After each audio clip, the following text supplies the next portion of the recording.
നമസ്കാരം. തെക്കുവടക്കിലേക്ക് വീണ്ടും സ്വാഗതം. ഞാൻ വി.കെ. ചെറിയാൻ ഡൽഹിയിൽ നിന്നും എൻ്റെ സീനിയർ സുഹൃത്ത് ശ്രീ മാധവൻകുട്ടി നാട്ടിൽ നിന്നും.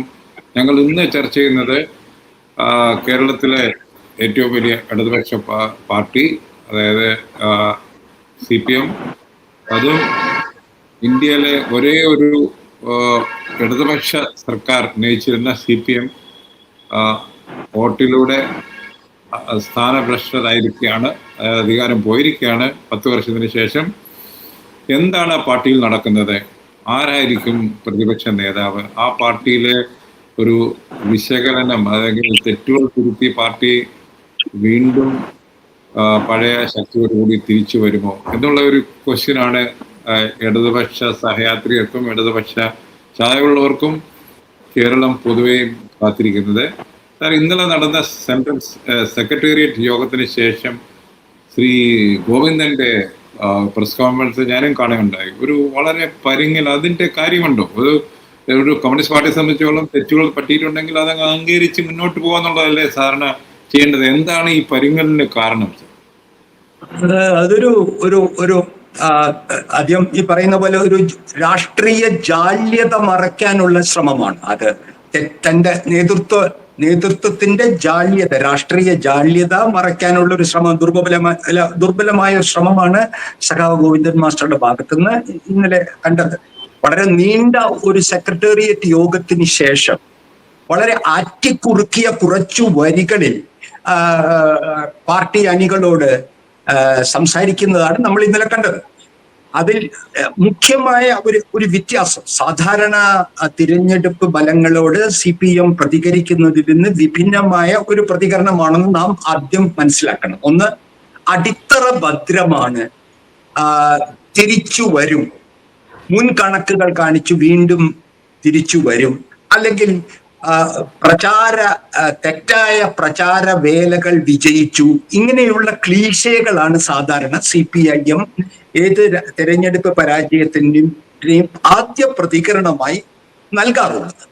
എന്നാൽ അതിൽ നിന്ന് വ്യത്യസ്തമായി ഇത്തവണത്തെ നീണ്ട സെക്രട്ടേറിയറ്റിന് ശേഷം ഒരു തലതിരിച്ചിടൽ നടക്കുന്നുണ്ട്. അതായത് ഈ പാർട്ടിയിൽ ഡെമോക്രാറ്റിക് സെൻട്രലിസം എന്നൊരു സംവിധാനത്തിന്റെ ഒരു രീതിയാണെങ്കിൽ, അല്ലെങ്കിൽ കമ്മ്യൂണിസ്റ്റ് പാർട്ടികൾ മേലെ നിന്ന് കെട്ടിപ്പടുക്കുന്ന പാർട്ടികളാണെന്ന തത്വത്തിൽ ആണ് പ്രവർത്തിക്കുന്നത്. ഇപ്പോഴും CPM അടക്കം പല കമ്മ്യൂണിസ്റ്റ് പാർട്ടികളും, മിക്ക കമ്മ്യൂണിസ്റ്റ് പാർട്ടികളും മേലെ നിന്ന് കെട്ടിപ്പടുക്കുന്ന പാർട്ടി. ഡെമോക്രാറ്റിക് സെൻട്രലിസത്തിൽ സെൻട്രലിസമാണ് മുഖ്യം. ഈ രണ്ട് അടിസ്ഥാന കാര്യങ്ങളിലാണ് CPM അതിന്റെ സംഘടനാപരം നിൽക്കുന്നത്. എന്നാൽ ഈ രണ്ട് സംഘടനാ തത്വങ്ങളുടെയും ഒരു തലതിരിച്ചിടലാണ് ഈ സെക്രട്ടേറിയറ്റിന് ശേഷം ഞാൻ ആദ്യമായി കേട്ടത്. അതായത് പാർട്ടി തിരഞ്ഞെടുപ്പ് വിലയിരുത്തൽ നടത്തുന്നത് പാർട്ടിയുടെ ഉന്നത കമ്മിറ്റിയല്ല, അതായത് പാർട്ടി സെക്രട്ടേറിയറ്റോ പാർട്ടി സംസ്ഥാന കമ്മിറ്റിയോ അല്ല.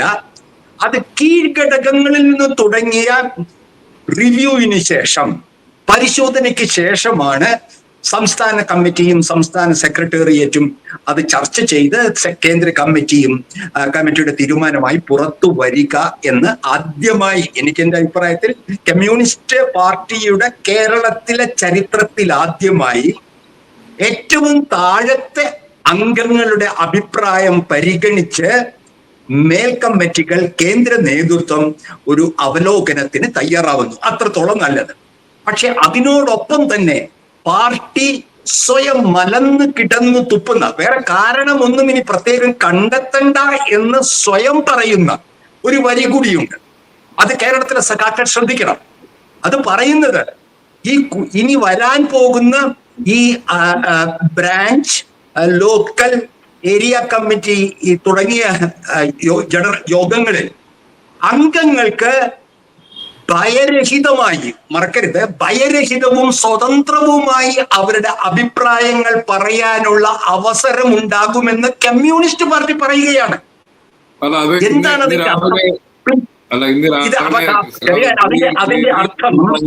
അതിന്റെ അർത്ഥം മലയാളത്തിൽ പറഞ്ഞാൽ, ഞങ്ങളുടെ ഈ ഘട്ടത്തിൽ, അതായത് M. Govindan master party secretary ആയിരുന്ന ഈ ഘട്ടത്തിൽ അണികൾക്ക് സ്വതന്ത്രവും ഭയരഹിതവുമായി അവരുടെ അഭിപ്രായം പറയാനുള്ള സ്വാതന്ത്ര്യം ഇല്ലായിരുന്നുവെന്ന് സ്വയം പ്രഖ്യാപിക്കുകയാണ്. അതിൽ കൂടുതൽ ഒരു സ്വയം വിമർശനവും ഒരു വിമർശനവും സാധ്യമല്ല. ഇപ്പോൾ തോൽക്കുമ്പോൾ പറയാൻ കഴിയുന്ന ധൈര്യം, CPM തോൽക്കുമ്പോൾ മാത്രം പറയാൻ കഴിയുന്ന ധൈര്യത്തിൽ സഖാബ് ഇക്ബാൽ പറയുമ്പോൾ എനിക്ക് വാസ്തവത്തിൽ വളരെ എന്താ പറയുക, ഇതാണ് ദുരന്തം. സംസാരിക്കാനുള്ള കഴിവ് നഷ്ടപ്പെടുക, അതാണ് ബെറ്റർ ലേറ്റ് ദാൻ നെവർ എന്ന് നമ്മൾ ഇംഗ്ലീഷിൽ CPM-ന്റെ മുന്നോട്ടുള്ള പോക്കിൽ അവരെ നയിക്കേണ്ടത് better not late than never എന്നുള്ള ഒരു മുദ്ര ആയിരിക്കട്ടെ. നന്ദി, നമസ്കാരം. വേറെ വിഷയം